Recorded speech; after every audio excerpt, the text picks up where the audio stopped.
Excelente. Bueno, continuemos con el tema. Bueno, este paciente viene por disnea, sensación de falta de aire, es que le falta el aire. Además viene con un dolor torácico de tipo pleurítico y tos seca no productiva. Si fuera, por ejemplo, por disnea más tos productiva más fiebre, digamos, este paciente tiene neumonía, ¿no? Pero el paciente tiene dolor torácico político y tos seca. Los síntomas de enfermedad subyacente tiene fiebre, ¿ok? Puede deberse a caquexia o datos de malignidad o datos de falla cardíaca, pero el paciente viene por estos datos, por esta clínica. Entonces, un paciente que viene con disnea, viene con tos no productiva y viene con dolor torácico de tipo pleurítico, viene a tu consulta. ¿Qué vas a hacer? Signos vitales. ¿Qué otros exámenes más le vamos a pedir? Radiografía de tórax. Eso. Una radiografía de tórax, AP o PA. Vea. Eso, una PA. Un paciente que puede caminar, que puede estar en bipedestación, PA. Un paciente que está en quirófano, está en terapia, es una AP. ¿Ok? ¿Quién tiene mayor sensibilidad y especificidad en cuanto a rentabilidad diagnóstica? La PA. Le pedimos una radiografía. Si no queremos caracterizar mejor, le está indicado pedir una tomografía simple de tórax. Si está sospechando algo, una masa ocupante, vaso sanguíneo, le pedirás una contrastada, una resonancia, una tomografía TACAR, ¿no? Es una tomografía de alta resolución, tomografía axial computarizada de alta resolución, sobre todo para ver enfermedades intersticiales. Y además, en este paciente le vamos a pedir un hemograma, glucemia, creatinina, no electrolitos, una química sanguínea básica, una gasometría, ¿no? El paciente tiene disnea, tenemos que corroborar si realmente está hipoxémico, hipercápnico para ver qué tipo de insuficiencia respiratoria tiene. Le pedimos una gasometría arterial. ¿Qué más? A ver, gasometría, una radiografía, listo, ¿no? Con eso vemos. Y aquí me faltaba una ecografía pulmonar. Pero, doctor, yo lo voy a pedir como médico general. No, tú le vas a hacer. Como médico, tú. ¿Y tienes que prepararte el pulmón? Sí, ¿no? Perfecto. Entonces, ven la radiografía. Una radiografía arterial, una radiografía torácica y una ecografía pulmonar.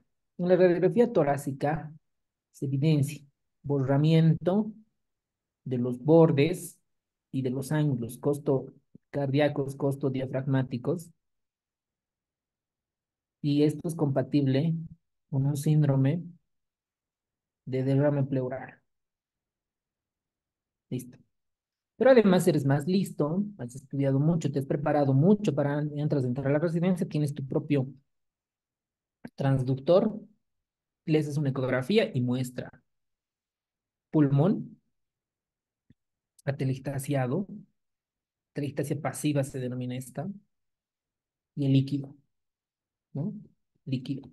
Entonces dices, el paciente tiene un derrame pleural. Y aquí te van a preguntar en radiografía, ¿con cuántos mLs puedo ver un derrame pleural? Por ecografía, ¿con cuántos mLs puedo ver? Entonces acá la ecografía es mucho más sensible para derrame pleural.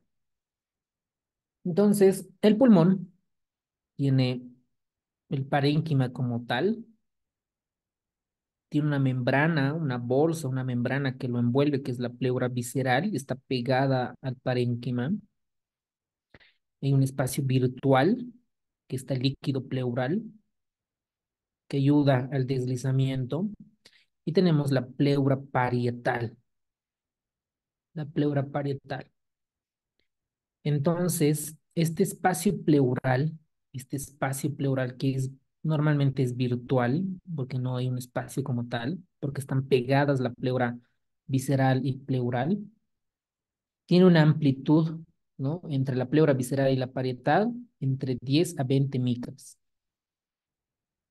Y esta ayuda a los movimientos en la en la ventilación respiratoria. Entonces, este líquido pleural, primero tenemos que saber lo normal para interpretar lo anormal. ¿Qué tenemos que saber? Que tiene una cantidad de proteínas entre 1 a 2 gramos por cada 100 ml. 1 a 2 gramos. Clave. Y además, debe de ser menos del 50% de proteínas con relación al plasma. Lo mismo pasa con las LDHs. Y la glucosa, la cantidad de azúcar, debe ser similar tanto en el líquido pleural como en el plasma, ¿sí? En el suero. Y tiene un pH ligeramente alcalino. Tiene un pH de 7,6. Ahora, este derrame pleural dice que afecta a más de 3.000 por cada millón de habitantes, que traduce en un 4 al 10% de las enfermedades respiratorias. La etiología. Este líquido se acumula, aquí vamos a tener un pulmón y otro pulmón,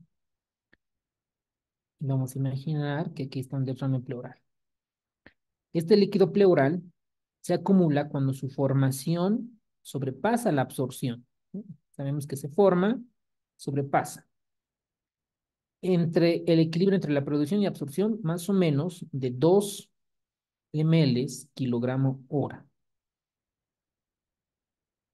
Entonces, este líquido pleural, como ustedes ven acá, aquí tenemos la pleura, este es el espacio visceral, el espacio pleural y el espacio parietal. Aquí hay un juego de presiones. Normalmente la presión hidrostática de la parte visceral más o menos es de más 24 hasta 29 centímetros de agua, mientras que la presión de agua que se ejerce es de 30 hasta 35 centímetros de agua si hacemos la diferencia con menos 5 centímetros de agua. Cuando esto se altera, se va a comenzar a formar líquido. Y este líquido pleural normalmente la absorben los linfáticos, el sistema linfático que va a involucrar a este espacio pleural. Y ahí nos refiere que los linfáticos tienen la capacidad de 20 veces de absorber más líquido que por lo general. Entonces hay más fuerza de absorción que de producción. A eso quiero llegar. Hay más fuerza de absorción, 20 veces más. Entonces, vamos a imaginar que aquí tenemos nuestro pulmón y nuestra pleura parietal. La causa de que se forme este líquido puede ser por incremento de la permeabilidad de la membrana pleural, es decir, aumento de la presión hidrostática. Otro puede ser, una es por aumento de la presión, otra por la permeabilidad, ¿no? Hay un aumento de la permeabilidad, estos poros se pueden abrir. Por ejemplo, en un paciente que está con neumonía, en un paciente que tiene, a ver, por ejemplo, incremento de la permeabilidad pleural, vamos a poner acá, ejemplo, una neumonía. ¿Ok? Un paciente que está con neumonía, aumenta la inflamación, aumenta la permeabilidad. Aumento de la presión hidrostática en insuficiencia cardíaca por disfunción del ventrículo izquierdo. Entonces, un paciente que tiene disfunción del ventrículo izquierdo retiene líquido retrógradamente y este líquido que está como edema de agudo de pulmón de origen cardiogénico aumenta la presión hidrostática y sale líquido. Otra es por incremento de la presión intrapleural negativa, es decir, acá, ¿no? Aumenta la presión y absorbe líquido. También es otra causa para que se fuera. Otra es la disminución de la presión oncótica. ¿Cuánto es el valor normal de las proteínas totales y de la albúmina en nuestro cuerpo? ¿Cuánto es el valor normal?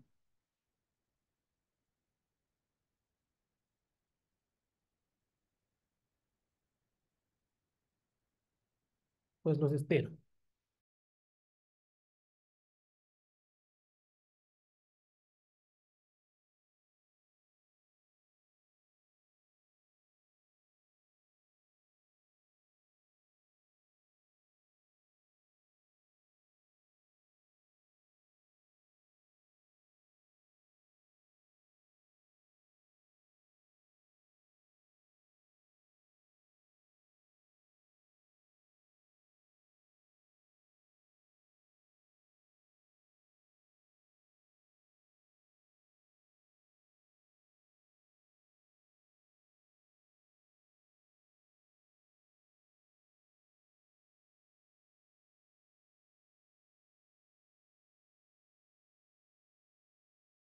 Doctor, 6 a 8 no es el total y albúmina 3,5 a 5.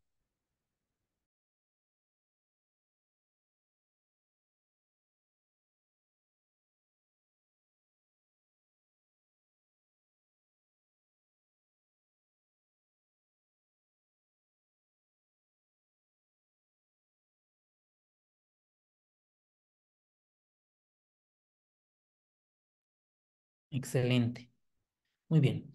Entonces, las proteínas, más o menos más de 5, 6, 7 gramos de proteínas, ¿no? La albúmina entre 3,5 hasta 5. Entonces, cuando disminuye la cantidad de proteínas o albúmina, ya sea por un síndrome nefrótico, ¿no? Porque pierde muchas proteínas, o un paciente con hepatopatía, una cirrosis hepática, no puede sintetizar proteínas, hay hipoalbuminemia, hipoproteinemia. Entonces, baja la presión oncótica. Estas proteínas tienen la capacidad de poder generar, arrastrar, y esto es la presión oncótica. Entonces, disminución de la presión oncótica también puede generar un derrame pleural, por ejemplo, un síndrome de Meigs.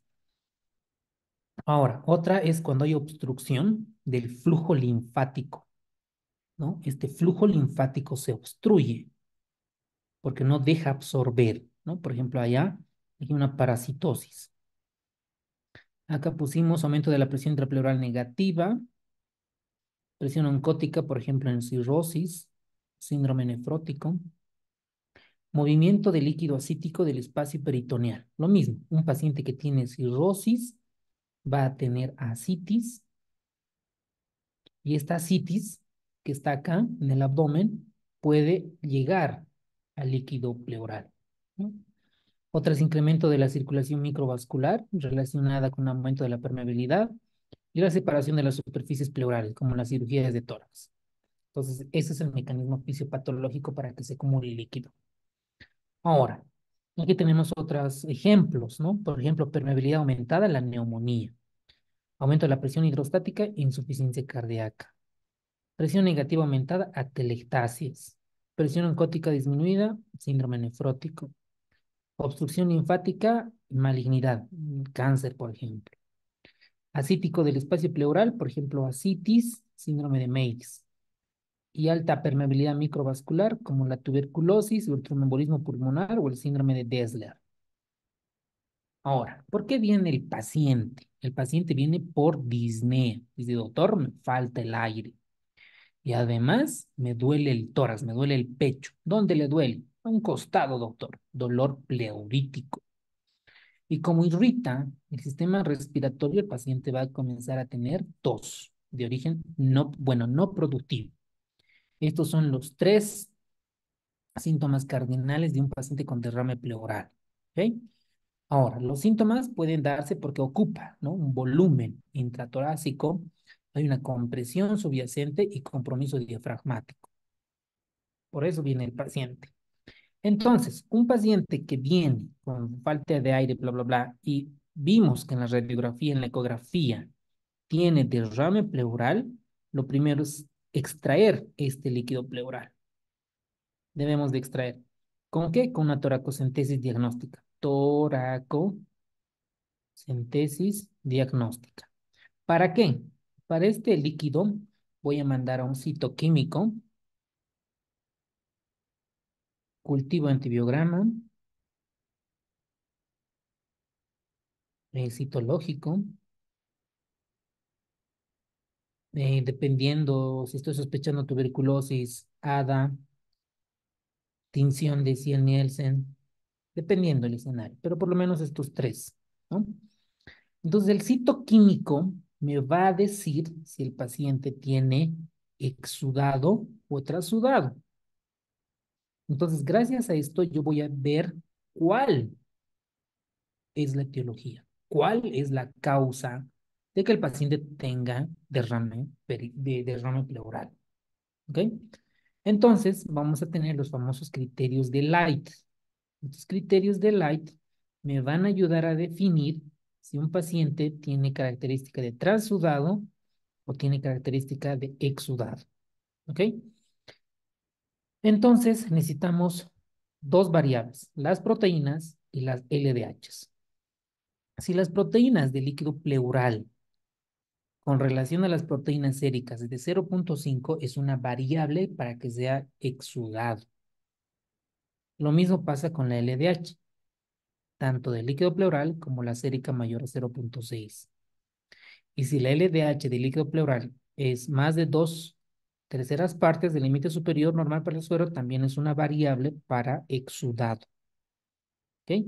Ahora, por ejemplo, a ver, veamos un paciente. Tenemos un paciente, a ver, ¿dónde estamos? Acá. A un principio le sacamos la toracocentesis, ¿no? Hacemos la toracocentesis y tiene de proteínas en el líquido pleural, vamos a imaginarnos, de 8 en el líquido pleural. Y en el plasma, en la parte sérica, tiene de 6. Entonces hacemos la relación. 8 dividido entre 6. A ver, 8 dividido entre 6 me sale 1,33.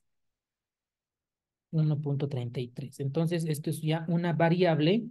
Si está más de 0,5, ya tiene un criterio para exudar. Vamos a otro ejemplo, el LDH pleural con el sérico igual. Si la diferencia es más de 0,6, otro criterio. Entonces, dos de los tres criterios, ya puedo decir que el paciente tiene exudado. ¿Ok? Esto tiene una sensibilidad entre 60 y 70%, incluso 75%. Va a comenzar, tiene la capacidad de poder predecir si es exudado o transudado. Hay un 25%, miren, estos criterios proporcionan la identificación errónea de un 25% de los transudados como exudados. Un 25% no va a poder tener la capacidad de poder identificar. Ahí tenemos los puntos de corte para LDH, proteínas, líquido pleural. Ahora, por ejemplo, hay otros criterios u otras variables que se han añadido para ver la sensibilidad, especificidad, para diferenciar qué es un exudado. Por ejemplo, los criterios de Light, miren, la sensibilidad 98, especificidad 83%, colesterol en líquido pleural más de 60, miren, tiene mayor especificidad, pero baja sensibilidad. Lo mismo pasa con el colesterol líquido pleural más de 43, ¿no? Pero este más de 0,60, más de 60 miligramos de litro, tienen buen test diagnóstico. Otra variable, por ejemplo, es la albúmina sérica. La albúmina sérica, en comparación de la albúmina del líquido pleural, si es menor o igual a 1,2, tiene buena especificidad. Entonces, ¿a qué quiero llegar? Los criterios de Light tienen buena sensibilidad, pero baja especificidad. El colesterol más de 60 tiene alta especificidad, pero baja sensibilidad. ¿Ok? Esto para diferenciar el líquido pleural si es de origen exudado trasudado. El exudado, normalmente, la Perdón, primera doctor. causa.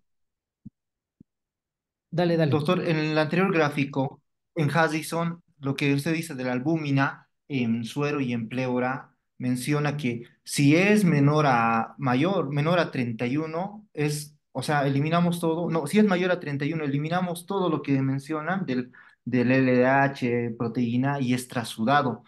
O sea, pero ellos manejan el valor de 31. ¿Sería lo mismo con la albúmina sérica en albúmina que es 1,2 que está en el cuadro verde? Está bien lo de Harrison. Maneja el dato del Harrison. Está muy bien en ese punto de corte para el albúmina. Está bien. Sí. Muy bien. Entonces, les van a preguntar en el examen cuál es la causa más frecuente de exudado y cuál es la causa más frecuente de transudado. Entonces, para exudado, la causa más frecuente es la neumonía de tipo bacteriana, es decir, el derrame paraneumónico. Derrame paraneumónico es la causa más frecuente. También hay otras causas de neoplasia, infección viral, embolia pulmonar, pero para el examen de la RESI, derrame paraneumónico. Ahora, ¿cuál es la causa más frecuente de transudado? Insuficiencia cardíaca izquierda, la causa más frecuente.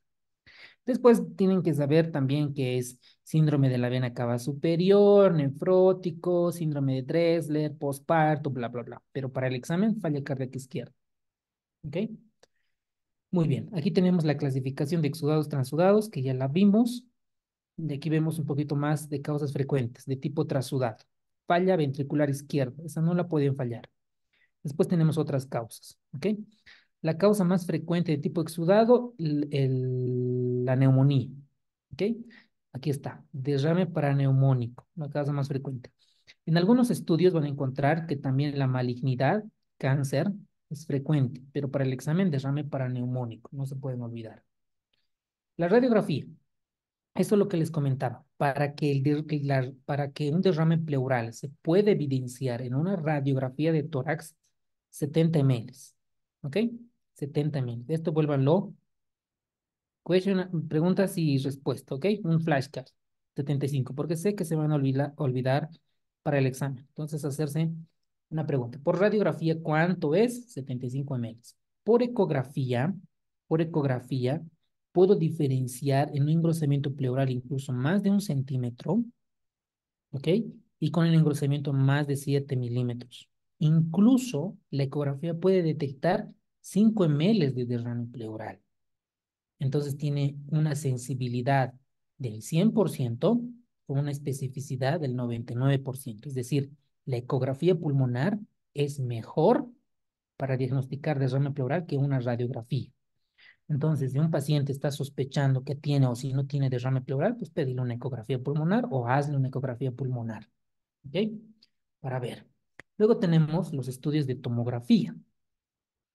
La tomografía, para el derrame pleural es importante solicitar la tomografía con contraste para ver si tiene algún tipo de complicación. Por ejemplo, miren, este derrame pleural es del lado izquierdo, ¿no? No tiene tabicaciones, un derrame pleural. Este derrame pleural, por ejemplo, está tabicado. Miren, incluso parece un absceso. Otro derrame, y aquí tiene otro derrame pleural. Pero miren, aquí tiene algunos septos y un derrame pleural muy abundante, parece maligno. Entonces, esto nos va a servir para diferenciar abscesos de empiemas, el grosor de la pared. Incluso me va a ayudar por dónde voy a entrar con la aguja, por dónde voy a poner la zona endopleural, la tomografía. Ahora tenemos otros estudios para derrame pleural PET, ¿no? Normalmente casi no lo hacemos, tiene buena sensibilidad, especificidad, resonancia magnética, broncoscopía. Ahora, entonces, todo paciente que llega, has diagnosticado derrame pleural, lo que tienes que hacer es ver si es exudado o transudado. Para eso, ¿qué realizas? Toracocentesis. El paciente puede caminar, ¿no? Puede sentarse, se pone en esa posición, ¿no? Sentado, aquí le haces una ecografía e introduces, ¿no? Bajo asepsia, antisepsia, comienzas a introducir. Entonces, normalmente se extrae de 50 a 100 cc. Entonces mandamos para cultivo, para citoquímico y citológico, 3 muestras. Muy bien, eso es para la toracocentesis. Aquí tenemos el diagnóstico. Vemos el paciente con derrame pleural, hacemos la toracocentesis diagnóstica y medimos proteínas y LDH. Entonces, aplicamos los criterios de Light. Si tiene criterios de Light, exudado. Esto es lo más difícil, ¿no? Esto es lo más difícil. Ese exudado es difícil porque tenemos que buscar muchas enfermedades. Una vez que vemos que es exudado, vemos la glucosa. ¿Cómo está la glucosa en líquido pleural? El análisis citológico, el recuento diferencial. Digamos, por ejemplo, si el recuento diferencial es de origen linfocítico a predominio, lo más probable es que sea neo. o tuberculosis. Bueno, normalmente ahora, si tiene un recuento de neutrófilos, por ejemplo, normalmente puede ser un derrame paraneumónico. Ahora, si el paciente, por ejemplo, ha tenido disminución de peso, ¿no? Ha tenido disminución de peso, ha tenido tos, ¿no? Es un sintomático respiratorio, ahí voy a pedir tinción para Cien Nielsen y ADA, ¿no? Incluso biopsia y cultivo para Mycobacterium tuberculosis en nuestro medio. Entonces, además de esto, medimos cultivo y tinción de líquido pleural y marcadores para tuberculosis. ¿Ok? Eso es en la parte. Ahora, si a pesar de con estos estudios no diagnosticamos, podemos considerar que el paciente tiene embolia pulmonar. Entonces, para esto, pedimos una angiotomografía para ver si no tiene tromboembolismo pulmonar. Y si para esto no da, pedimos para tuberculosis, ADA, tinción Nielsen y cultivo para micobacterium. Si no mejoran, hacemos una toracoscopía. Entonces aquí necesitamos del cirujano para que haga un BATS. Entonces el cirujano lo que va a hacer es meter al quirófano al paciente, introducir su laparoscopio al tórax y hace una toracoscopía, evalúa, ¿no?, qué tiene el paciente y toma una biopsia pleural. Entonces, la mayor parte que no puede ser, digamos, no se diagnostica, puede ser neoplasia, cáncer. ¿Ok? Entonces, la biopsia pleural es clave para ver la causa del derrame pleural. Ahora, en un paciente con transudado es mucho más fácil, ¿no? Porque este paciente con transudado puede ser falla cardíaca, cirrosis o síndrome nefrótico. ¿Ok? Algo que me faltaba. Dentro de estos pacientes que se mide glucosa, citológico, diferencial, cultivo y tinción, marcadores para tuberculosis, si la glucosa me sale menos de 60 miligramos de decilitro, puede ser tres cosas: neoplasia, infección bacteriana o pleuritis tuberculosa. Posible pregunta de examen esto. Paciente con derrame pleural que tiene disminución de la glucosa menos de 60, ¿cuáles son las posibles causas? Neoplasia, infecciones bacterianas y pleuritis reumatoide. ¿Ok? Entonces, esto lo mismo. Sé que te vas a olvidar para el examen, entonces tienes que hacer una flashcard. ¿Ok? También igual están en nuestras aplicaciones. Muy bien. Bueno, esto es lo mismo. Es mejor aquí la de Harrison para que no se confunda.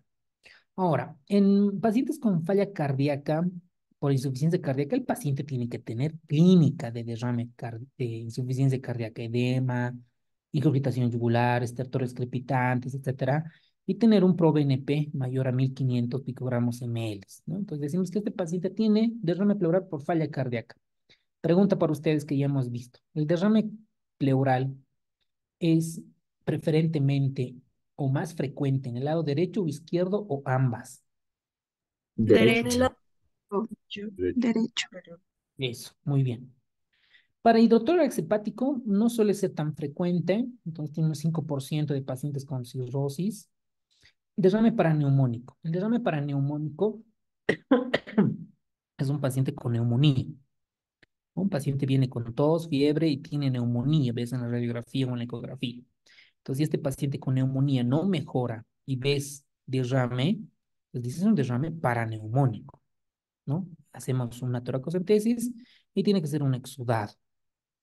Entonces, este exudado a veces, este líquido se vuelve pus, se vuelve pus. Entonces ya no puede, el antibiótico ya no ingresa. Entonces se convierte en un empiema. ¿Qué es un empiema? Es pus, pus. Esto puede deberse por la neumonía bacteriana, absceso pulmonar o bronquiectasis. Entonces, un paciente que tiene empiema, el tratamiento ya no es solo antibiótico, sino ya es un poco más agresivo y esto tiene indicación de sonda endopleural, ¿no? Entonces, este paciente tenemos que instalar una sonda y sacar la pus, porque los antibióticos no funcionan. Y esto es pregunta de examen. ¿A quiénes vamos a poner un tubo endopleural o sonda endopleural? ¿A quiénes? A un paciente que tenga un líquido pleural loculado. Ahora, esto es un término muy mexicano. Para nosotros podría ser un tubo septado, ¿no? Y es interesante cómo se ve un paciente con derrame pleural loculado. Vamos a poner acá una ecografía. A ver, permítanme.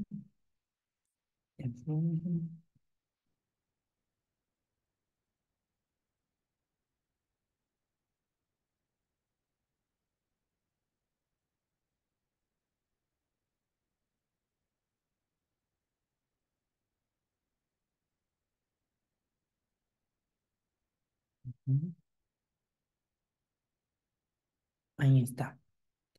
Entonces, un paciente, por eso es importante hacer la radiografía. Miren este paciente. ¿Ves la ecografía? Esta es derrame pleural.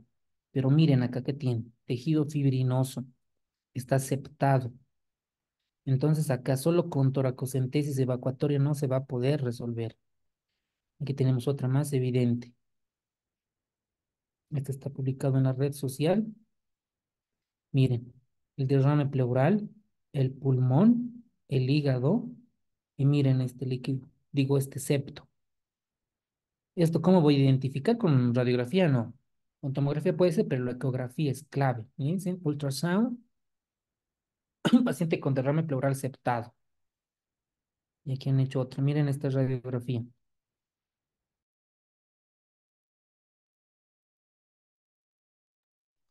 Miren acá el derrame pleural, ¿no? Abundante, ¿no? Mucho, mucho. Se hace la ecografía y aquí se evidencia una masa, ¿no? Este es el hígado y aquí parece ser una masa, parece cáncer, ¿no? O sea, cuando es un derrame pleural muy abundante como este, pues es lo más probable que sea neo, ¿no? Sea neoplasia. Y acá hay una tomografía donde se evidencia el derrame. Miren, todo el pulmón derecho. Y esto parece METS, ¿no? Miren, acá una, dos, tres, cuatro. Parece metástasis, ¿no?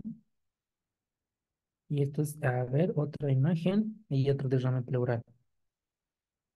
Pero esto no es septado, ¿no? Es un derrame pleural no septado, no loculado.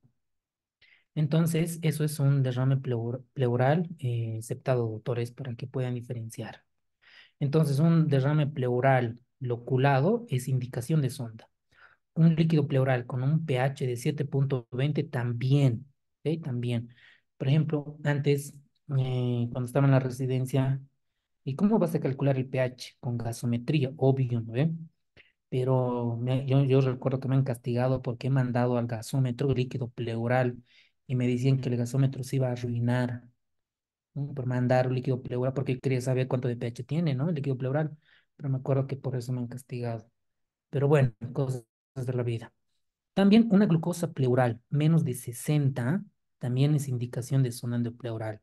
Aquí el argumento es de que las bacterias se la consumen el azúcar. Un cultivo líquido pleural positivo o pus en piema tiene indicación de sonda endopleural. ¿Ok? De estos cinco no se olvidan. Sé que se van a olvidar, entonces esto igual flashcard, ¿no? Creo que es esto como el 3, el 4, 4 flashcards de derrame pleural, ¿no? Poquitas. Muy bien, porque sé que se van a olvidar. Aquí está la imagen del derrame pleural oculado. Miren, está aceptado. Ahora, inserción de tubo. Y a veces con el tubo endopleural no mejora este septo.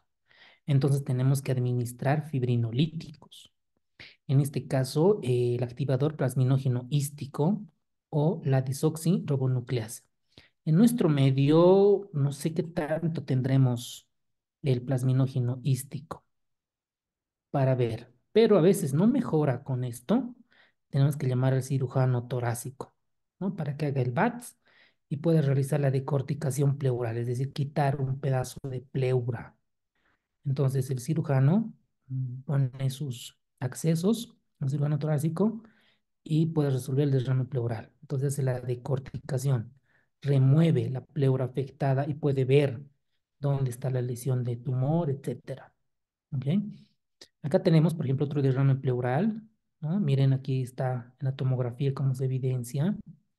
Y ¿saben qué es lo más llamativo? El engrosamiento pleural.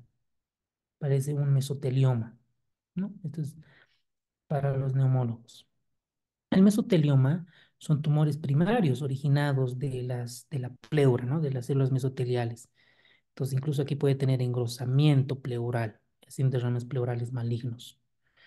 Bueno, ahora, el derrame pleural maligno se debe a tres cosas.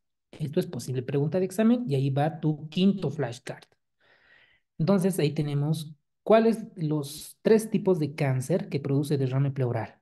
Carcinoma pulmonar, cáncer pulmonar, carcinoma de mama y linfoma.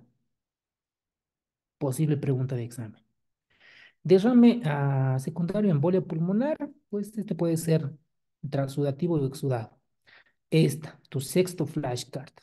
¿Cómo diagnostico pleuritis tuberculosa?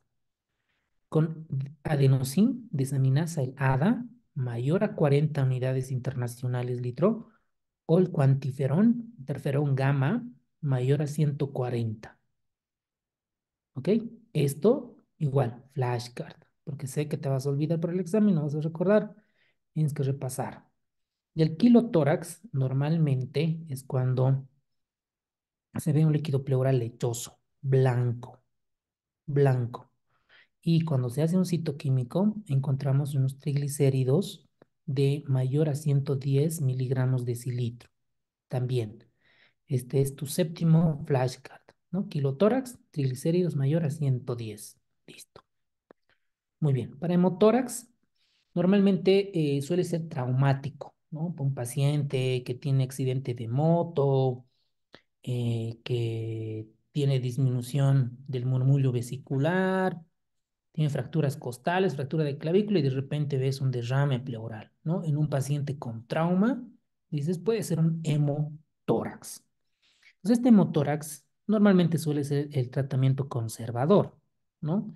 Pero hay un punto de corte para poner una sonda endopleural o hacer una toracoscopía y toracotomía. Esto es cuando la hemorragia pleural supera más de 200 ml hora. Y alguien dirá, ¿cómo voy a saber eso?